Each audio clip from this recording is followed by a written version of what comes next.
సోమవారం సూర్యాపేట జిల్లా కలెక్టర్ కార్యాలయంలో జిల్లా వ్యవసాయ అధికారి శ్రీధర్ రెడ్డిని కలిసి వినతి పత్రం అందజేశారు. ఈ సందర్భంగా తెలంగాణ ఏఈఓల సంఘం సూర్యాపేట జిల్లా అధ్యక్షులు ఋషిగంపల జానయ్య మాట్లాడారు.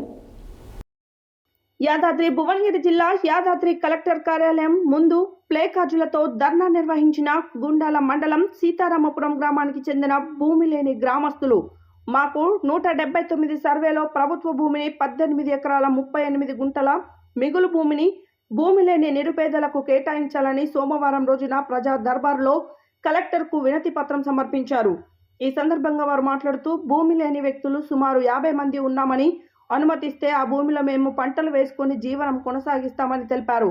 ఈ కార్యక్రమంలో కూరెల్లి స్వామి, మొగిలిపాక రవి, బిట్ల వెంకటేశం, దోమల పాండు, మొగిలిపాక భాస్కర్, మొగిలిపాక వేణు, మల్లెపాక నరసింహ, పాలడుగు స్వామి, పాలడుగు ఉప్పలయ్య, శివరాత్రి యాదగిరి, పరశురాములు, పిల్లల మరి చంద్రయ్య తదితరులు పాల్గొన్నారు.